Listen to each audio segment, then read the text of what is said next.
രണ്ട് ബിഷപ്പുമാർ പറഞ്ഞിരുന്നു വളരെ മോശമായിട്ട് ഭാരതത്തെ സംബന്ധിച്ചിടത്തോളം എനിക്ക് ഏറ്റവും ബുദ്ധിമുട്ട് തോന്നിയ രണ്ട് ബിഷപ്പുമാരുടെ അഭിപ്രായങ്ങളാണ്. കാരണം അത്ര വരെ അവർ സംസാരിച്ചിരുന്നതിനും വിരുദ്ധമായിട്ട് രാജ്യത്തിൽ ഒരു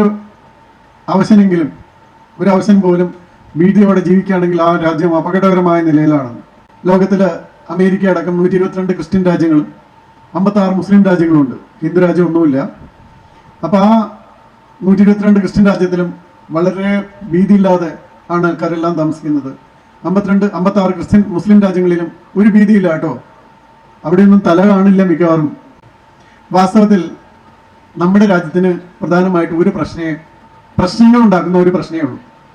ആ പ്രശ്നം എന്താണെന്ന് ചോദിച്ചാൽ, കുറേ പേർക്ക് ഇവിടുത്തെ ഹിന്ദുക്കളെ മുഴുവൻ ഇസ്ലാമാക്കണം, കുറേ പേർക്ക് ഇവിടുത്തെ ഹിന്ദുക്കളെ മുഴുവൻ ഇവാഞ്ചലൈസ് ചെയ്യണം, ക്രിസ്ത്യാനിയാക്കണം. ഇത് രണ്ടുമാണ്. ഈ രണ്ട് കാര്യങ്ങൾക്ക് എപ്പോൾ തടസ്സം വരുന്നു അതാണ് പ്രശ്നം.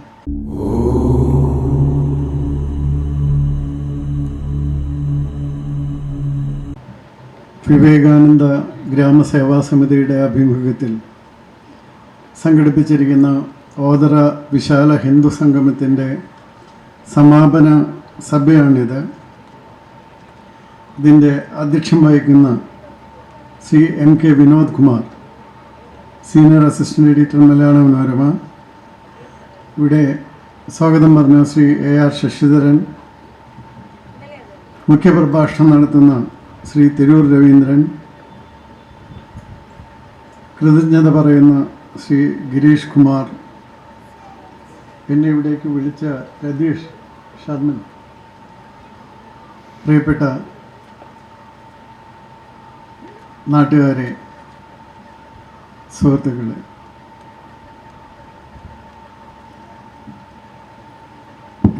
ഇതിൽ ഏത് വിധത്തിലാണ് സംസാരിക്കേണ്ടതെന്ന് എനിക്ക് നല്ല പിടിയില്ല. ഏതായാലും കുറച്ച് ദിവസം മുമ്പ് തൃശ്ശൂർ ഒരു സന്യാസി സംഗമം നടന്നത് നിങ്ങൾ അറിഞ്ഞു കാണും. സന്യാസി സംഗമത്തിൽ സ്വാമി ചിദാനന്ദപുരി സ്വാമിജി അവസാനം ചില കാര്യങ്ങൾ പറയുകയുണ്ടായി. ഇതിപ്പോൾ ഞാനിപ്പോൾ പറയുന്നത് എന്തിനാണെന്ന് വെച്ചാൽ, എനിക്കും അത്ഭുതം തോന്നിയിട്ടുള്ള കാര്യമാണ്. ഈ ക്ഷേത്രങ്ങളിൽ പോകുമ്പോൾ കുറേ അധികം ക്ഷേത്രങ്ങളിൽ ആണുങ്ങൾ ഷർട്ടൊക്കെ ഊരണം. ഇത് നമ്മൾ പലരോടും ചോദിക്കാൻ തുടങ്ങിയിട്ട് കുറച്ച് നാളായി, എന്തിനാണ് ഈ ഷർട്ട് ഊരുന്നത്? അതൊരു ആചാരമാണ്. എങ്ങനെ ആചാരം ഉണ്ടായി? കാരണം ഒരു 100-125 കൊല്ലം മുമ്പ് നോക്കിയാൽ മിക്കവാറും ഒരൊറ്റ തോർത്ത് മാത്രമാണ് ഡ്രസ്സ് എന്ന് പറയാവുന്നതുണ്ടായിരുന്നത്. അതിന് മുകളിലോട്ടൊന്നും ഉണ്ടായിരുന്നില്ല. അപ്പം അങ്ങനെ വന്ന് ആർക്കും അത് ആ ഡ്രസ്സില്ലായിരുന്നു. അപ്പം ചിലർ പറയും, എന്താണ് വളരെ വാചാലമായിട്ട് പറയുന്നതാണ്, അവിടെ നിന്ന് നമ്മുടെ സാങ്ക്ടം സാനിറ്റോറിയത്തിൽ വിഗ്രഹത്തിൽ നിന്നൊക്കെ വരുന്ന തീക്ഷ്ണമായ ആ ഊർജത്തിൻ്റെ പ്രവാഹം അത് നേരിട്ട് ശരീരത്തിൽ പതിക്കണം, അതിന് തടസ്സമാകരുത്. ഈ വരുന്ന ഊർജം ഏതെങ്കിലും ഇൻഫ്രാറെഡ് റേസോ അല്ലെങ്കിൽ അൾട്രാവയലറ്റോ ഒന്നുമല്ല, അത് ആധ്യാത്മിക ഊർജമാണ്. അതിന് ഷർട്ട് ഉണ്ടായാലും ഇനി അതിന് പകരം ഇരുമ്പിൻ്റെ മറയുണ്ടായാലും ഒക്കെ അതിന് വന്ന് പോകാം. ശരിക്കും ക്ഷേത്രങ്ങളിൽ കുറേ പേര് കയറാത്തതിൻ്റെ ഒരു കാരണം ഇതാണ്. ചിദാനന്ദപുരി സ്വാമിജി പിന്നെ മറ്റൊരു കാര്യം കൂടി പറഞ്ഞിരുന്നു. തിരക്കുള്ള ക്ഷേത്രങ്ങളിൽ, നല്ല തിങ്ങി നിരക്കുന്ന ക്ഷേത്രങ്ങളിൽ, ഇപ്പോൾ ശബരിമലയൊക്കെ ഷർട്ടൊക്കെ ഇടുന്നതിന് യാതൊരു പ്രശ്നവുമില്ല. ഗുരുവായൂർ അല്ലെങ്കിൽ പത്മനാഭസ്വാമി ക്ഷേത്രത്തിലൊക്കെ ആണെങ്കിലും പ്രത്യേക ഡ്രസ് കോഡുണ്ട്. ഈ ഡ്രസ് കോഡ് എങ്ങനെ വന്നു എന്ന് നോക്കിയാൽ ഇപ്പോഴതിന് യാതൊരു റിലവൻസും ഇല്ലെന്ന് കാണാം. ഏതായാലും സന്യാസി സംഗമത്തിൽ അവർ ഒരു തീരുമാനമെടുത്തു, ക്ഷേത്രങ്ങളിൽ പോകുന്നതിന് മേൽവസ്ത്രം ഉപേക്ഷിക്കണമെന്ന് പറയുന്നത് ആവശ്യമില്ല, അത് മാറ്റേണ്ടതാണ് എന്ന് തീരുമാനിച്ചു. അത്രയും നല്ലത്. അങ്ങനെയുള്ള കുറേ മാറ്റങ്ങൾ സംഭവിക്കുന്നുണ്ടല്ലോ. ഇപ്പം ഇന്നലെ 2 ദിവസം മുമ്പ്, ഇന്നിപ്പോൾ ഉയർത്തെഴുന്നേൽപ്പിൻ്റെ ദിവസമാണ്, അതിന് 2 ദിവസം മുമ്പ് കുരിശിൻ്റെ വഴി എന്ന് പറയുന്ന അത് കഴിഞ്ഞതിന് ശേഷം 2 ബിഷപ്പുമാർ പറഞ്ഞിരുന്നു വളരെ മോശമായിട്ട് ഭാരതത്തെ സംബന്ധിച്ചിടത്തോളം എനിക്ക് ഏറ്റവും ബുദ്ധിമുട്ട് തോന്നിയ രണ്ട് ബിഷപ്പ്മാരുടെ അഭിപ്രായങ്ങളാണ്. കാരണം അത്ര വരെ അവർ സംസാരിച്ചിരുന്നതിനും വിരുദ്ധമായിട്ട് ഭാരതത്തിൽ രാജ്യത്തിൽ ഒരു അവസരം പോലും ഭീതിയോടെ ജീവിക്കുകയാണെങ്കിൽ ആ രാജ്യം അപകടകരമായ നിലയിലാണെന്ന്. അപ്പോൾ ഇന്നലെ ഞാൻ എൻ്റെ ഫേസ്ബുക്കിൽ ഒരു പോസ്റ്റ് ഇട്ടായിരുന്നു. ലോകത്തിൽ അമേരിക്ക അടക്കം 122 ക്രിസ്ത്യൻ രാജ്യങ്ങളും 56 മുസ്ലിം രാജ്യങ്ങളുമുണ്ട്. ഹിന്ദു രാജ്യം ഒന്നുമില്ല. അപ്പോൾ ആ 122 ക്രിസ്ത്യൻ രാജ്യത്തിലും വളരെ ഭീതിയില്ലാതെ ആണ് ആൾക്കാരെല്ലാം താമസിക്കുന്നത്. 56 മുസ്ലിം രാജ്യങ്ങളിലും ഒരു ഭീതിയില്ല കേട്ടോ. അവിടെയൊന്നും തല കാണില്ല മിക്കവാറും. ഇപ്പോൾ അഫ്ഗാനിസ്ഥാനിൽ ഒന്ന് നോക്കിയാൽ അവിടെ ഒരു സ്ത്രീക്ക് പുറത്തിറങ്ങണമെങ്കിൽ കൂടെ ആണ് വേണം. അവരുടെ തലയൊക്കെ മൂടിയിട്ട് ഈ നെറ്റ് പോലുള്ള സാധനം വെച്ച് അതാണ് അവിടുത്തെ സ്വാതന്ത്ര്യം. ആ സ്വാതന്ത്ര്യത്തിലേക്ക് ഹിന്ദുക്കളിലെ കുറേ അധികം സഹോദരിമാരെ കൊണ്ടുപോയ കുറേ ആൾക്കാരെ ഉണ്ട്. അതാണ് ലവ് ജിഹാദ് എന്ന് പറയുന്നത്. മനസ്സിലായോ? ആ അഫ്ഗാനിസ്ഥാനിലെ സ്ത്രീ സ്വാതന്ത്ര്യത്തിലേക്ക് ഈ കേരളത്തിലെ കുറേ അധികം ഹിന്ദു സ്ത്രീകളെ കൊണ്ടുപോയിട്ടുള്ള സംഭവങ്ങളുണ്ട്. അപ്പോൾ അതൊരു തലം. രണ്ടാമത് ഈ സ്ഥലങ്ങളിൽ ഇപ്പോൾ സിറിയ, അഫ്ഗാനിസ്ഥാൻ, ഗാസ, ഇനി എന്തിനാ പറയുന്ന ബ്രിട്ടൻ, ജർമ്മനി, ഇവിടെയൊക്കെ എന്താ നടക്കുന്നത്? അവിടെ ഒന്നും ഒരാൾക്കും ഒരു ഭീതിയോ ഒന്നുമില്ല എന്നാണ് പറയുന്നത്. വാസ്തവത്തിൽ ലോകത്തിലെ ആളുകളെ ഏറ്റവും സമാധാനത്തോടെ സാമാന്യേന ജീവിക്കുന്ന ഒരേ ഒരു രാജ്യമാണ് ഇന്ത്യ. മറ്റെല്ലാ രാജ്യങ്ങളിലും ഇതേക്കാൾ അധികം ഭീഷണിയുണ്ട്. ഇപ്പം അമേരിക്കയിൽ തന്നെ പോലീസിലായിരുന്നുകൊണ്ട് ഞാൻ പറയാം, ഒരു വർഷം 1000 ചില്ലാൻ വരെ പോലീസുകാർ തന്നെ കൊല്ലുന്നുണ്ട്. അപ്പോൾ ട്രാഫിക്കിൽ വണ്ടി നിർത്തിയില്ല, ഓടിച്ചുകൊണ്ടുപോയി ചിലപ്പോൾ പിടിച്ചു കൊല്ലും.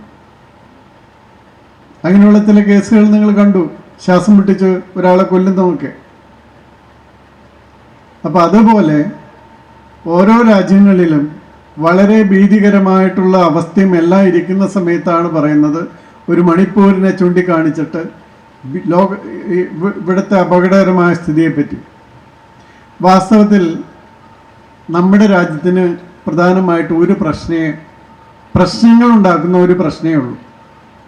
ആ പ്രശ്നം എന്താണെന്ന് ചോദിച്ചാൽ, കുറേ പേർക്ക് ഇവിടുത്തെ ഹിന്ദുക്കളെ മുഴുവൻ ഇസ്ലാമാക്കണം, കുറേ പേർക്ക് ഇവിടുത്തെ ഹിന്ദുക്കളെ മുഴുവൻ ഇവാഞ്ചലൈസ് ചെയ്യണം, ക്രിസ്ത്യാനിയാക്കണം. ഇത് രണ്ടുമാണ്.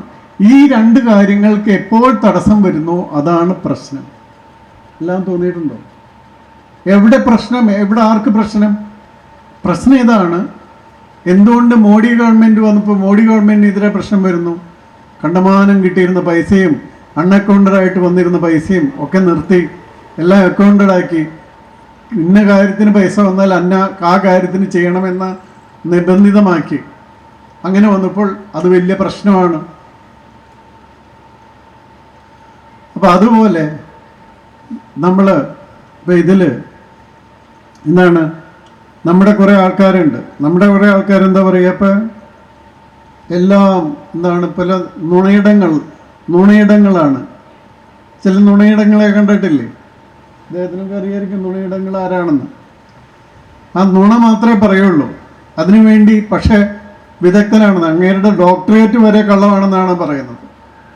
ഡോക്ടറേറ്റ് വാങ്ങിച്ചിരിക്കുന്ന പോലും കള്ളമായിട്ട് വാങ്ങിച്ചിരിക്കുന്ന നുണയിടങ്ങൾ പറയുന്നത് കേട്ടിട്ടുണ്ടെങ്കിൽ തോന്നും നമ്മുടെ സനാതന ധർമ്മം അതൊക്കെ അങ്ങ് എടുത്ത് പൊളിച്ച് കളയണം. അതാണ് എല്ലാത്തിനും പ്രശ്നം. അതിനൊരു എക്സാമ്പിളായിട്ട് ചിലപ്പോൾ കൊടുക്കുക എന്താണ്, ശ്രീനാരായണ ഗുരുവിനെയൊക്കെയാണ്. ശ്രീനാരായണ ഗുരു ഹിന്ദു ആയിരുന്നില്ല, ഹിന്ദുമത വിരോധിയായിരുന്നു, ഇതൊക്കെയാണ് പറയുക. വാസ്തവത്തിൽ ശ്രീനാരായണ ഗുരു എന്താ ചെയ്തത്? ശ്രീനാരായണ ഗുരു സ്ഥാപിച്ച ക്ഷേത്രങ്ങളിൽ ഒന്നൊഴികെ എല്ലാത്തിലും ഈ പറയുന്ന സനാതനധർമ്മത്തിൻ്റെ ദേവബിംബങ്ങളെയാണ് സ്ഥാപിച്ചത്. അത് ശിവനെ മുതൽ അങ്ങനെ ദേവന്മാരെയും ഗണപതിയെയും വിഷ്ണുവിനെയും ഒക്കെയാണ് സ്ഥാപിച്ചത്. അദ്ദേഹം എഴുതിയ ഏകദേശം 62ഓളം കാവ്യങ്ങളിൽ അദ്ദേഹം എഴുതിയത് ഏറ്റവും കൂടുതൽ ഗണപതി സ്തുതി മുതൽ അങ്ങോട്ടുള്ള ശിവസ്തവവും അതുപോലുള്ള കാര്യങ്ങളൊക്കെയാണ്. ഇതൊക്കെ എവിടെയാണ് ഉണ്ടായിരുന്നത്? ആ ശ്രീനാരായണ ഗുരുവിനെയാണ് ചൂണ്ടിക്കാണിച്ചിട്ട് പറയുന്നത് ഹൈന്ദവ സമൂഹത്തിന്, അതായത് സനാതന ധർമ്മത്തിന് എതിരായിരുന്നു. അദ്ദേഹം എതിരായിരുന്ന ഒറ്റ കാര്യത്തിന് മാത്രമാണ്. അതെന്താണ്? ജാതീയത, അതിൻ്റെ പേരിലുള്ള വിദ്വേഷം, അതിനാണ് എതിരായിരുന്നത്. ഇപ്പോൾ അരിയപ്പുറത്ത് ശിവപ്രതിഷ്ഠ നടക്കുമ്പോൾ എന്ത് പറഞ്ഞു? ജാതിഭേദം മതദ്വേഷം ഏതുമില്ലാതെ സർവരും സോദരത്വേന വാഴുന്ന, ജാതിഭേദമില്ല, മതദ്വേഷമില്ല എന്ന് വെച്ചാൽ മതങ്ങളില്ല എന്നല്ല പറഞ്ഞിട്ടുള്ളത്. മതദ്വേഷം ഉണ്ടാകുന്നില്ല എന്ന് പറയുകയാണെങ്കിൽ ഒന്നിലധികം മതങ്ങളുണ്ടെന്ന് അപ്പം തന്നെ അതിൽ വിവക്ഷയുണ്ടല്ലോ. അതാണ് സ്ഥിതിയായിരുന്നത്. അപ്പോൾ നമ്മൾ മനസ്സിലാക്കേണ്ടത്, നമ്മളെ തെറ്റിദ്ധരിപ്പിച്ച് നമ്മുടെ സംസ്കാരത്തിൻ്റെ ഭാഗങ്ങളിൽ നിന്ന് മാറ്റി അത് മറ്റ് എന്തോ ഉൾക്കൊള്ളാൻ കഴിയാത്തതാണ് എന്നൊരു ധാരണ ഉണ്ടാക്കലാണ്. അപ്പോൾ ഈ ബിഷപ്പുമാർക്ക് എന്താണ് ഇത് വിഷമം വരുന്നത്? എന്താണ്?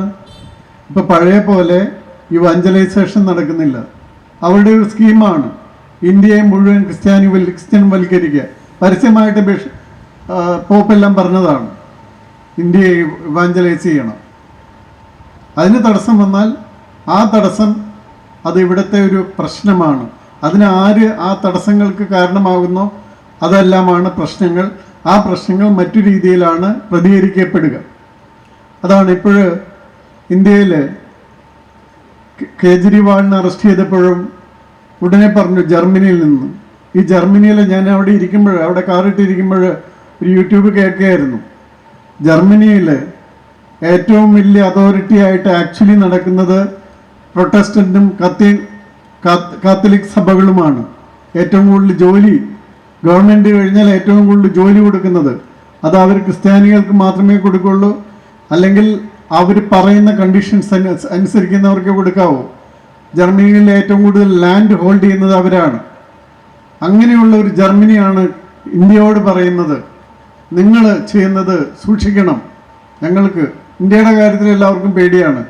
ഇപ്പം അമേരിക്കയിൽ ട്രംപ് എന്ന് പറയുന്ന ഇപ്പോൾ പ്രസിഡന്റ് പദത്തിന് വീണ്ടും മത്സരിക്കുന്ന അങ്ങേർക്ക് $470 മില്യൺ, നിങ്ങൾ മനസ്സിലാക്കണം, $470 മില്യൺ എന്ന് പറഞ്ഞാൽ ഏകദേശം 4000 കോടി രൂപയിലധികം വരും. ആ 4000 കോടി രൂപ പിഴയിട്ടിരിക്കുന്നു ഒരു ജില്ലാ കോടതി. അപ്പോൾ ഇന്ത്യ എന്ത് പറയണം? ഇന്ത്യയും വിളിച്ച് പറയണ്ടേ? അവിടെ ട്രംപിനെതിരെ ഇങ്ങനെ നടപടി എടുക്കേണ്ട ഇലക്ഷൻ നിൽക്കുന്ന ആളാണ്. ഇലക്ഷൻ നിൽക്കുന്ന ആൾക്കെതിരെ നിങ്ങളെന്താ ഇത്രയും വലിയ പിഴത്തുക? ആകെ പിഴത്തുക തന്നെ ഏകദേശം $1 ബില്യൺ, ഏകദേശം 8200 കോടി രൂപയുടെ അത്ര അടുത്ത് എത്തിക്കഴിഞ്ഞു. അങ്ങനെയാണ് വിദേശ രാജ്യങ്ങളിൽ സംഭവിക്കുന്നത്. എന്നിട്ട് അവിടെ ഇരുന്ന് ഇങ്ങോട്ട് വിളിച്ച് ചോദിക്കുകയാണ്. ഇന്നലെ സെക്രട്ടറി ജനറൽ UN-ൻ്റെ അദ്ദേഹത്തിൻ്റെ ഓഫീസിനൊരു സംശയം, ഇന്ത്യയിൽ എന്താണ് നടക്കുന്നത്, എല്ലാം ശരിയായിട്ട് നടക്കുന്നില്ല എന്ന്. അദ്ദേഹത്തിൻ്റെ രാജ്യത്ത് എന്താണ് നടക്കുന്നത്?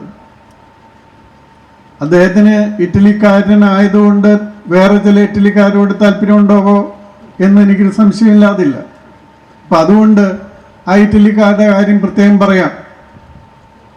അതല്ലാതെ നമ്മളുടെ സ്വത്തും നേടുകയും അതോടൊപ്പം ഉറച്ചു നിന്ന് ശാസ്ത്രീയമായി വികസന മാർഗങ്ങളിലൂടെ മുന്നേറുകയും ചെയ്യുന്നത് കാണുമ്പോൾ അത് സഹിക്കാത്ത പലർക്കും വലിയ വിഷമങ്ങൾ ഉണ്ടാകുന്നുണ്ടെന്നുള്ള കാര്യം നമ്മൾ മനസ്സിലാക്കണം. ഇപ്പം സനാതന ധർമ്മത്തെ പറ്റി പറയുന്ന ഒരു ഉദാഹരണം എന്താണ്? ഈ ഇവിടെയുള്ള പല ഈ നുണയിടങ്ങളും ഒക്കെ പറഞ്ഞ് പ്രചരിപ്പിക്കുന്ന ഒരു കാര്യം എന്താണ്? ഇവിടെ സതി ഉണ്ടായിരുന്നു. സതി എന്ന് പറഞ്ഞാൽ എന്താണ്? ഭർത്താവ് മരിച്ചാൽ ഭർത്താവിൻ്റെ ചിതയോടൊപ്പം ജീവിച്ചിരിക്കുന്ന ഭാര്യയെ കത്തിക്കുക, അവർ തയ്യാറായില്ലെങ്കിൽ പിടിച്ചുകൊണ്ടേ ഇടുക. അങ്ങനെ സതിയുള്ള അതാണ് സനാതനധർമ്മത്തിൻ്റെ ഒരു മൂല്യമായിരുന്ന ഒരു കാര്യമായിരുന്നത് അതാണ്. അതുപോലെ ബാല്യവിവാഹം, 1-2 വയസ്സുള്ള കുട്ടികളെ വിവാഹം കഴിപ്പിക്കുക.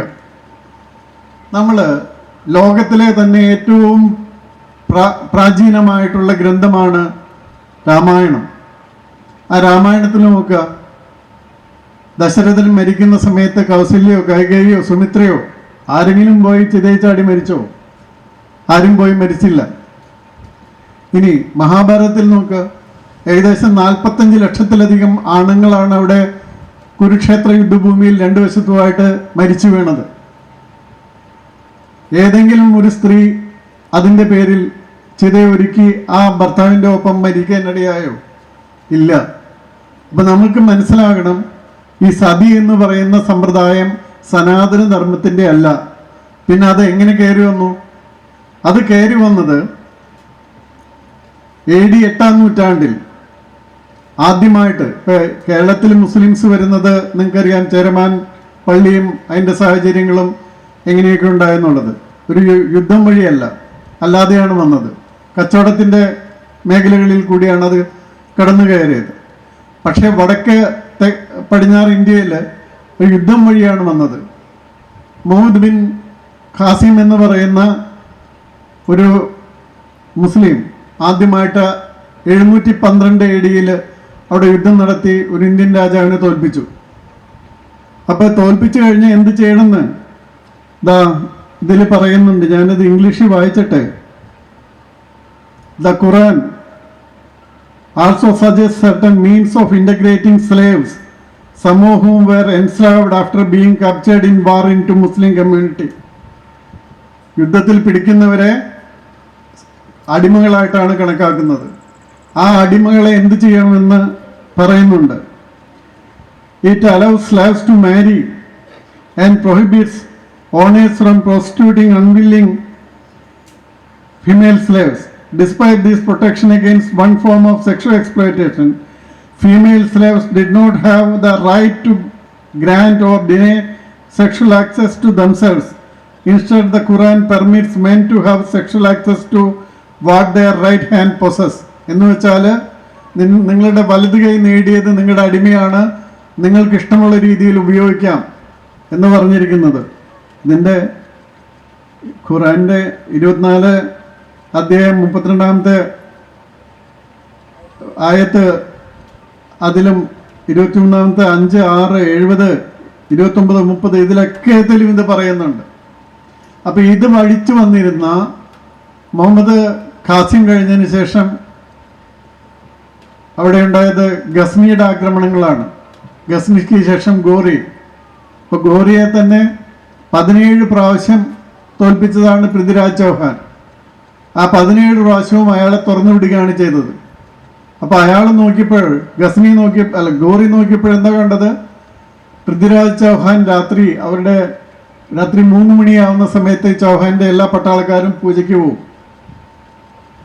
അങ്ങനെ ഗോറിക്ക് മനസ്സിലായി, ഈ സമയം രാത്രി 3 മണിക്ക് ആക്രമിക്കുകയാണെങ്കിൽ പട്ടാളക്കാരും ലഭ്യമായിരിക്കില്ല എന്നുള്ളത്.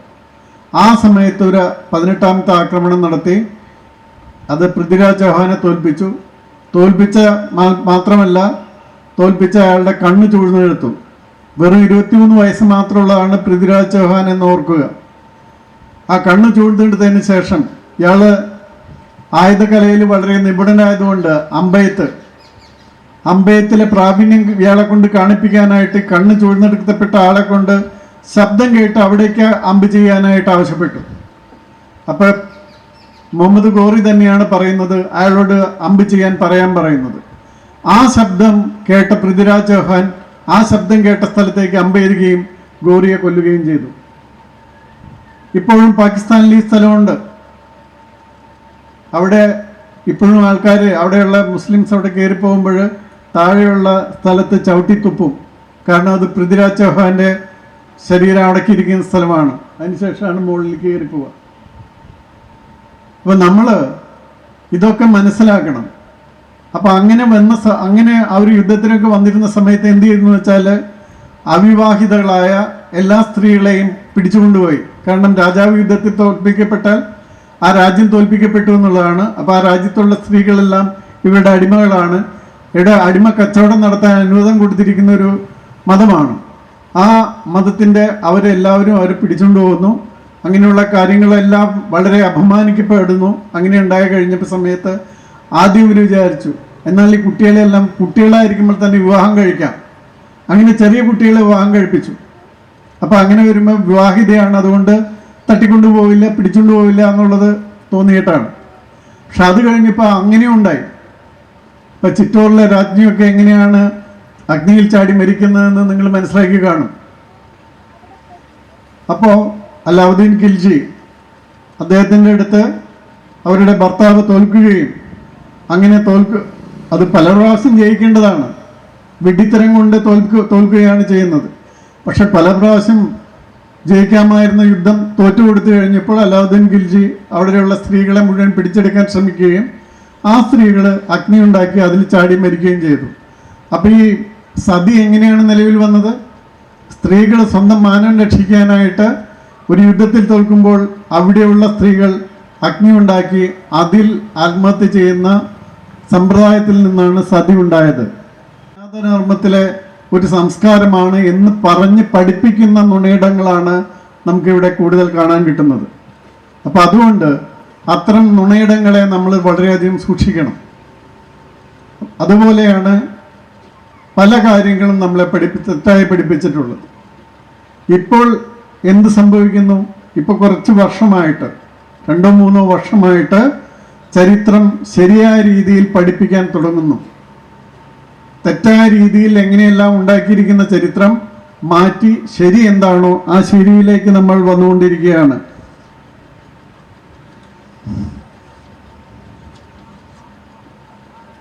അതോടൊപ്പം നമ്മൾ മനസ്സിലാക്കേണ്ട ഒരു കാര്യമുണ്ട്. ഇപ്പോൾ വളരെയധികം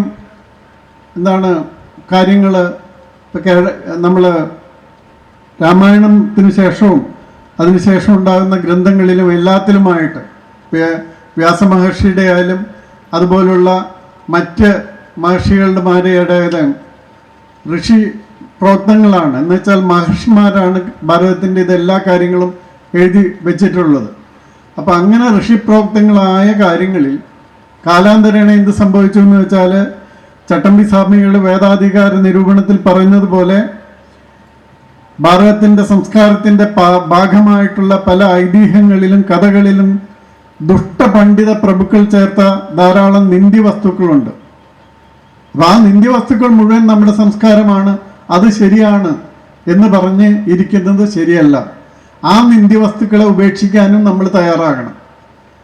ഇത് ചട്ടമ്പി സ്വാമികൾ വേദാധികാര നിരൂപണത്തിൽ കൃത്യമായി എഴുതി വെച്ചിട്ടുള്ള കാര്യമാണ്. ഇപ്പോൾ അന്നൊരു ഗ്രന്ഥം ഉണ്ടാവണമെങ്കിൽ കൂടുതൽ പേർക്ക് ഗ്രന്ഥങ്ങൾ വായിക്കാനോ എഴുതാനോ ഒന്നും അറിയുന്നതല്ല. അപ്പം എൻ്റെ അഭിപ്രായമായിട്ട് എനിക്ക് തോന്നുന്നത് എഴുതി വയ്ക്കുക, എൻ്റെ സൗകര്യാർത്ഥം. അതെങ്ങനെയാണ്? ഇപ്പോൾ എനിക്ക് 10 ഭാര്യമാരെ വേണമെങ്കിൽ അതിൽ എഴുതുകയാണ് രാജാവിന് 10 ഭാര്യമാർ വരെ ആകാം, കുഴപ്പമില്ല, അതിൽ ചേർത്തു. അതൊരു നിയമമായിട്ട് സംസ്കാരമായിട്ട് വരികയാണ്. ഇത് പലയിടത്തും കണ്ടിട്ടുണ്ട്, ഇവിടെ മാത്രമല്ല. നിങ്ങൾ മറ്റു ചില സ്ഥലങ്ങളിൽ നോക്കിയാൽ അറിയാം, ബാക്കിയുള്ളവർക്ക് 4 ഭാര്യമാർ മതി, പക്ഷേ എനിക്ക് 11 ആകാം എന്ന വിധത്തിലൊക്കെ എഴുതി വന്നിട്ടുള്ള കാര്യങ്ങളൊക്കെ നമുക്കറിയാം. ഇതെല്ലായിടത്തും ഒരുപോലെയാണ്. അപ്പം അതുകൊണ്ട് നമ്മൾ ആദ്യം മനസ്സിലാക്കേണ്ടത് ഈ ദുഷ്ടപണ്ഡിത പ്രഭുക്കൾ ചേർത്ത നിന്ദ്യവസ്തുക്കൾ നമ്മൾ പല ആചാരങ്ങളും തെറ്റായിട്ടുള്ളത് കൊണ്ടു നടക്കണം. ഇപ്പോൾ വെടിക്കെട്ട് എനിക്ക് ഇവിടെ അമ്പലങ്ങളിലുണ്ടോയെന്ന് അറിയില്ല. വെടിക്കെട്ട് എങ്ങനെയാണ് ഒരു സനാതന ധർമ്മത്തിൻ്റെ ആചാര ഘടകമായി മാറുന്നത്? ഒരു 500-550 കൊല്ലമായിട്ടുള്ള വെടിമരുന്ന് കണ്ടുപിടിച്ചിട്ട് ഈ സനാതന ധർമ്മത്തിൻ്റെ ആചാരങ്ങളൊക്കെ കണ്ടുപിടിച്ചിട്ട് എത്രയോ നൂറ്റാണ്ടുകളും സഹസ്രാബ്ദങ്ങളുമായി. അതാണല്ലോ ആചാരം. വെടിമരുന്നില്ലാത്ത സമയത്ത് വെടിക്കെട്ടുണ്ടാവില്ലല്ലോ. അപ്പോൾ ഇപ്പോൾ ക്ഷേത്രത്തിലെ ഒരു പ്രധാന പരിപാടി വെടിക്കെട്ടാണ്. ഇപ്പോൾ ഹൈക്കോടതിയിലൊക്കെ പോകുന്നതാണ്, വെടിക്കെട്ട് സമ്മതിച്ചില്ല. എൻ്റെ സർവീസിനിടയിൽ 4-5 സ്ഥലത്ത് വെടിക്കെട്ട് കൊണ്ട് 30-35 പേര് മുതൽ 150 പേര് വരെ 105 പേര് വരെ മരിക്കുന്ന സംഭവങ്ങൾ ഞാൻ കണ്ടിട്ടുണ്ട്. കാരണം വെടിക്കെട്ട് കുറേ പൈസ കത്തിച്ച് കളയാനുള്ള ഒരു പരിപാടിയാണ്. ഇന്ന് പല ക്ഷേത്രങ്ങളിലും പൈസ തീരെ കിട്ടുന്നില്ല, അവിടെയുള്ള പൂജാരിമാർക്ക് ജീവിക്കാനാവുന്നില്ല എന്നുള്ളത് യാഥാർത്ഥ്യമാണെങ്കിലും പൈസ കിട്ടുന്ന ക്ഷേത്രങ്ങളിൽ എന്താണ് പലപ്പോഴും 10-12 ദിവസത്തെ ഉത്സവ ആഘോഷം കൊണ്ട് ആ പൈസ മുഴുവൻ പൊടിച്ചു കളയുകയാണ്. ശരിയായ രീതിയിൽ പോകേണ്ട രീതിയിലല്ല പോകുന്നത്. അപ്പോൾ അങ്ങനെയുള്ള അനാചാരങ്ങളെല്ലാം ഇല്ലാതാക്കി അത് സദാചാരങ്ങളിലേക്ക് മാറ്റിക്കൊണ്ടുവരണം. ഇപ്പോൾ ഒരു ക്ഷേത്രം ഉണ്ടെങ്കിൽ എന്ത് ചെയ്യണം? ആ ക്ഷേത്രത്തിൻ്റെ സമീപം തന്നെ ഇതുപോലെ ഒരു ചെറിയ ഹാളുണ്ടാക്കുക. ആ ഹാളിൽ ഒന്നാമതായിട്ട് കുട്ടികൾക്ക്, ഇതുപോലെയുള്ള കുട്ടികൾക്കൊക്കെ എന്താണ് ഫ്രീക്വൻ്റ്ലി ആസ്ക്ഡ് ക്വസ്റ്റ്യൻസ് ഉണ്ട്. എപ്പോഴും ചോദിക്കുന്ന ക്വസ്റ്റ്യൻ എന്താണ് ശിവലിംഗം എന്ന് പറയുന്നത്, എന്താണ് ഗണപതിയുടെ തല ആനയുടെ ആയിരിക്കുന്നത്, എന്താണ് ശ്രീകൃഷ്ണന് 16 ഭാര്യമാരുള്ളത്. ഇതുപോലെയുള്ള ചോദ്യം ചോദിച്ചാണ് നമ്മുടെ സമൂഹത്തിലെ കുട്ടികളെ പലപ്പോഴും അവരുടെ മാനസിക ധൈര്യം ഇല്ലാതാക്കി തീർക്കുന്നത്. അപ്പോൾ ഇതിന് ഉത്തരം പറയാനുള്ള കാര്യങ്ങളൊക്കെ ഈ പറയുന്ന ആഴ്ചയിൽ ഒരു ദിവസമോ 2 ആഴ്ചയിൽ ഒരു ദിവസമോ വെച്ച് പഠിപ്പിച്ചു കൊടുക്കണം. മോളെ, ഇത് അടയാളമാണ്, അതല്ലാതെ ഇത് ശിവന്റെ ലിംഗമല്ല. അങ്ങനെ ലിംഗം എന്ന് പറഞ്ഞാൽ അടയാളം എന്നാണ് അർത്ഥം. അത് ശരിക്കു പറഞ്ഞാൽ ഒരു രൂപത്തിനും രൂപമില്ലായ്മയ്ക്കും ഇല്ലാത്ത ഇതിനും തമ്മിലുള്ള അതിനിടയിൽ വന്ന ഒരു കാര്യമാണത്.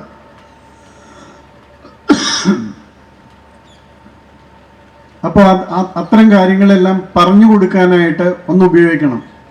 2, സനാതനധർമ്മം എന്താണെന്ന് പറഞ്ഞു കൊടുക്കാനായിട്ട് ക്ലാസ്സുകൾ എടുക്കാനായിട്ട് ആരെ കൃത്യമായിട്ട് അറിയുന്ന, അതായത് ഈ ദുഷ്ടപണ്ഡിത പ്രഭുക്കൾ ചേർത്ത നിന്ദ്യവസ്തുക്കൾ പറഞ്ഞു പഠിപ്പിക്കാനുള്ളതല്ല, നല്ല ശരിയായ കാര്യങ്ങൾ പഠിപ്പിക്കുന്ന ആൾക്കാരെ കൊണ്ടുവന്ന് കുട്ടികൾക്ക് പറഞ്ഞു കൊടുക്കണം.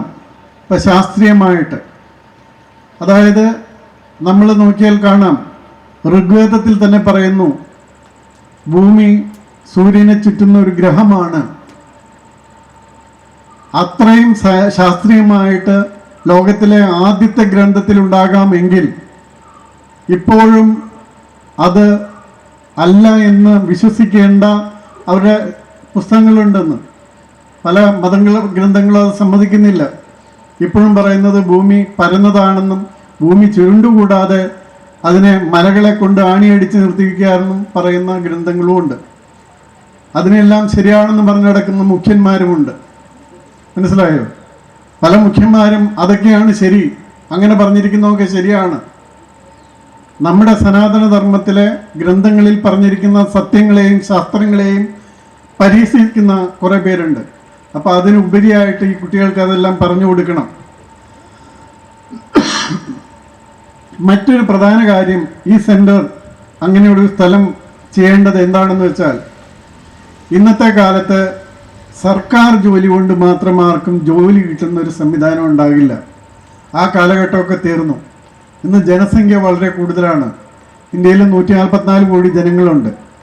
ഈ 144 കോടി ജനങ്ങൾക്കും ജോലി കൊടുക്കാനായിട്ട് ഒരു സർക്കാരിനും സാധ്യമല്ല. ഇനിയിപ്പോൾ ജോലി എന്ന് പറഞ്ഞാൽ എന്താണ്? എന്തെങ്കിലും പ്രൊഡക്റ്റീവായിട്ടുള്ള എന്തെങ്കിലും ഉണ്ടാക്കില്ല, ഉൽപ്പാദനം നടക്കണം, അങ്ങനെയുള്ള ജോലിയാണ് ഉദ്ദേശിക്കുന്നത്. അപ്പോൾ അങ്ങനെയുള്ള ജോലി ഉണ്ടാകണമെങ്കിൽ എങ്ങനെയാണത്? അത് കൂടുതലും സ്വകാര്യ മേഖലയിലേ ഉണ്ടാകുള്ളൂ, സ്വന്തമായിട്ട്. അപ്പോൾ അതിനുള്ള സ്റ്റാർട്ടപ്സും അതുപോലെയുള്ള ഇൻഡസ്ട്രികളും അതുപോലെയുള്ള ബിസിനസ്സുകളും എങ്ങനെ ഉണ്ടാക്കാം എന്ന് പഠിപ്പിച്ചു കൊടുക്കാനായിട്ട്, ഇപ്പോൾ ഒരു നാട്ടിൽ 5 പേർക്ക് വീടില്ല. ആ വീടില്ലാത്തവർക്ക് എങ്ങനെ വീട് വെച്ചു കൊടുക്കാൻ ഗവൺമെൻറ് സഹായത്തോടെ സാധിക്കും? അതിൻ്റെ ആപ്ലിക്കേഷൻ എങ്ങനെ ഫില്ല് ചെയ്യണം? അതിൻ്റെ കൂടെ എന്തെല്ലാം സാധനങ്ങളാണ് വേണ്ടത്? അതെങ്ങനെ കൊണ്ടുകൊടുക്കണം? ആ കൊണ്ടുകൊടുത്തു കഴിഞ്ഞാൽ അടുത്ത നടപടി എന്താണ്? അങ്ങനെ ഒരു വീട് എങ്ങനെ ഉണ്ടാക്കി കൊടുക്കാം?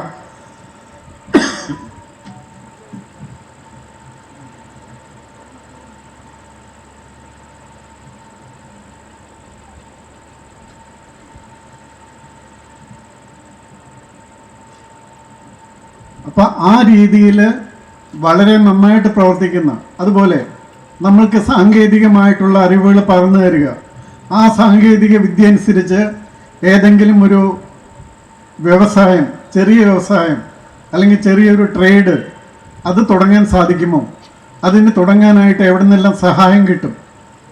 അങ്ങനെ സഹായങ്ങൾ എവിടെ നിന്നാണ് ലഭിക്കേണ്ടത്? അതിനുവേണ്ട അപേക്ഷ എവിടെയാണ് കൊടുക്കേണ്ടത്? അത് അപേക്ഷ നടപടി ഉണ്ടായില്ലെങ്കിൽ എന്താണ് ചെയ്യേണ്ടത്?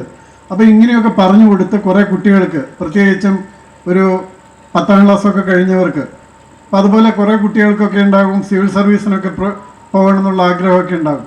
അതല്ലെങ്കിൽ IIT JEE ഇതുപോലെ അവരുടെ എക്സാം എഴുതണം, അല്ലെങ്കിൽ നീറ്റ് എഴുതണം. അപ്പം ഇതിനൊക്കെ ഉള്ള അറിവ് പകർന്നു കൊടുക്കാനായിട്ട് എവിടെ നിന്ന് ഇത് പകർന്ന് നിങ്ങൾക്ക് കണ്ടെത്താൻ സാധിക്കും, അതിലെന്ത് ചെയ്യണം. അപ്പം അങ്ങനെ പോവുകയാണെങ്കിൽ നല്ലൊരു വിഭാഗം ആൾക്കാർക്കും ഒരു ക്ഷേത്രം കൊണ്ട് എന്തുകൊണ്ട് ആധ്യാത്മികമായിട്ടുള്ള ഉന്നമനം മാത്രമല്ല ഭൗതികമായിട്ടുള്ള ഉന്നമനവും ഉണ്ടാകും. അങ്ങനെ ആധ്യാത്മികവും ഭൗതികവുമായ ഉന്നമനം സമന്വയിക്കുമ്പോൾ മാത്രമാണ് അതിൻ്റെ പൂർണ്ണമായ ഒരു തോതിൽ അതിൻ്റെ ഫങ്ഷൻ, അതിൻ്റെ എന്താണോ അത് ചെയ്യേണ്ടത് അത് പൂർത്തീകരിച്ചു എന്ന് പറയാൻ പറ്റുള്ളൂ. അപ്പം ആ രീതിയിൽ കൂടി അത് ചെയ്യാൻ സാധിക്കണം. ഇനി നിങ്ങൾ ചെയ്യുന്ന സമയത്ത് ഇതുപോലുള്ള സമ്മേളനങ്ങൾ വയ്ക്കുമ്പോൾ ഒരു ദിവസമെങ്കിലും നിങ്ങൾ അതിനു വേണ്ടി മാത്രം മാറ്റി വയ്ക്കണം. അതായത് ഇതിൻ്റെ എക്സ്പേർട്സിനെ കൊണ്ടുവന്ന് ഇവിടെയുള്ള പ്രത്യേകിച്ചും യുവാക്കൾക്കും യുവതികൾക്കും ക്ലാസ് എടുത്തു കൊടുക്കണം. എന്തൊക്കെയാണ് പ്രോജക്ട്സുകളുള്ളത്, അതിന് എങ്ങനെയാണ് ധനസഹായം കിട്ടുന്നത്, അതിന് എങ്ങനെയാണ് സാങ്കേതിക വിദ്യ കിട്ടുന്നത്, അതിന് എങ്ങനെയാണ് മാർക്കറ്റിംഗ് ഉണ്ടാകുന്നത്, അതിൻ്റെ മാർക്കറ്റിലേക്ക് പോയാൽ എന്തൊക്കെ ചെയ്യണം, അതിനുള്ള നിയമങ്ങൾ എന്തൊക്കെയാണ്, ആ നിയമങ്ങൾ എന്തൊക്കെ പാലിച്ചാണ് തുടങ്ങേണ്ടത്, ഇത്തരം കാര്യങ്ങൾ. ഇപ്പോൾ നമുക്കറിയാം എന്താണ് ഒരു ചക്ക, ഒരാൾ വളരെ IT-യിൽ വളരെ ജോസഫോ മറ്റോ ആണെന്ന് തോന്നുന്നു, അയാൾ ചക്കയുടെ ഉൽപ്പന്നങ്ങൾ ഉണ്ടാക്കി, അയാളിപ്പോൾ ജാക്ക്മാൻ എന്നാണ് അറിയപ്പെടുന്നത്. വെറും പിക്കിളുണ്ടാക്കി നടക്കുന്ന ആൾക്കാർ, നന്നായിട്ട് പിക്കിളുണ്ടാക്കി അവരൊരു നല്ല വ്യവസായമായിട്ട്, ഇപ്പോൾ കേരളത്തിലും ബാക്കി സ്ഥലങ്ങളിലൊക്കെ നല്ല പിക്കിള് സേഫായിട്ട് നല്ല ടേസ്റ്റോടുകൂടിയുള്ള പിക്കിളുണ്ടെങ്കിൽ ചിലവാകാൻ വളരെ ഈസിയാണ്. അപ്പോൾ അതിന് ഏതെങ്കിലും ഫുഡ് സേഫ്റ്റി മെഷേഴ്സാണ് വേണ്ടത്, എന്തെല്ലാം സർട്ടിഫിക്കറ്റ്സ് വേണം. അങ്ങനെയാണെങ്കിൽ കുറേ സ്ത്രീകൾ ഒരുമിച്ച് കൂടിയാൽ അവർക്ക് അങ്ങനെ ഒരു സംവിധാനം ഉണ്ടാക്കാൻ സാധിക്കുമോ? അതിനെല്ലാം എക്സാമ്പിൾ വളരെയധികം ഉണ്ട്. അപ്പോൾ ആ രീതിയിൽ അവർക്കെല്ലാം തൊഴിലുണ്ടാക്കി കൊടുക്കാനുള്ള ഒരു സമ്പ്രദായം കൂടി നിങ്ങൾ ഇത് നടത്തുന്നതിൻ്റെ ഭാഗമായിട്ട് നടത്തുകയാണെങ്കിൽ അത് കുറേ കൂടി സക്സസ്ഫുള്ളായിരിക്കും. ഞങ്ങളിവിടെ വന്നു കഴിഞ്ഞാൽ ഞങ്ങൾക്ക് പ്രയോജനമുണ്ട്, ഭൗതികമായ പ്രയോജനമുണ്ട് എന്ന് അറിയുകയാണെങ്കിൽ തീർച്ചയായിട്ടും കൂടുതൽ പേർ ഇങ്ങനെ സ്ഥലങ്ങളിലേക്ക് എത്തിച്ചേരാനായിട്ട് ഉത്സുകരായിരിക്കും. അങ്ങനെ ആൾക്കാരെ തീർച്ചയായിട്ടും ആകർഷിക്കുകയും അവർക്ക് പ്രയോജനം നടത്തുകയും ചെയ്യുന്ന വിധത്തിൽ ഇത്തരം സമ്മേളനങ്ങൾ മാറി വരേണ്ട ആവശ്യമുണ്ട്. ഏതായാലും കഴിഞ്ഞ 18 വർഷത്തിന് ശേഷം കഴിഞ്ഞ വർഷമാണ് തുടങ്ങിയെന്ന് പറഞ്ഞു. അതിൻ്റെ 2ാം വർഷമാണിത്. ഇത് നടത്തുന്നവർക്കുള്ള ബുദ്ധിമുട്ടുകളൊക്കെ എനിക്കറിയാം, പ്രത്യേകിച്ചും ഇങ്ങനെയുള്ള ഒരു ഗ്രാമീണ മേഖലയിൽ, അതും ഇപ്പോൾ പ്രത്യേകിച്ച് ഒരു ഇലക്ഷൻ്റെ പ്രചരണത്തിൻ്റെ മൂർധന്യത്തിലൊക്കെ ഇരിക്കുന്ന സമയത്ത് ഇത്തരം ഒരു മീറ്റിങ്ങൊക്കെ സംഘടിപ്പിക്കാൻ വളരെ ബുദ്ധിമുട്ടാണ്. ഏതായാലും ഞാൻ തിരുവനന്തപുരത്ത് നിന്ന് വരികയാണ്, ഒരു 3-4 മണിക്കൂർ വേണം. അപ്പോൾ അങ്ങോട്ടും പോകാൻ തന്നെ. അപ്പോൾ അതുകൊണ്ട് ഇവിടെ വന്ന് എനിക്കിതൊരു വേസ്റ്റായിട്ട് തോന്നുന്നില്ല. കാരണം ഇതൊരു നല്ല കാര്യമാണ്. ഉള്ള കുറച്ച് ആൾക്കാർക്കെങ്കിലും ഇത്തരം കാര്യങ്ങൾ എനിക്ക് പറയാനുള്ളത് പറഞ്ഞു കൊടുക്കാം എന്ന് പറ്റിയത് നല്ല കാര്യമായിട്ട് തന്നെ തോന്നുന്നു. അതുകൊണ്ട് ഇവിടേക്ക് എന്നെ വിളിച്ച എല്ലാവർക്കും നന്ദി പറഞ്ഞുകൊണ്ട് നിങ്ങൾക്ക് ഓരോരുത്തർക്കും എല്ലാ നന്മകളും ഉണ്ടാകട്ടെ എന്ന് ആശംസിച്ചുകൊണ്ട് ഇത് എൻ്റെ ഉദ്ഘാടനം നിർവഹിച്ചതായി പ്രഖ്യാപിക്കുന്നു. നന്ദി, നമസ്കാരം.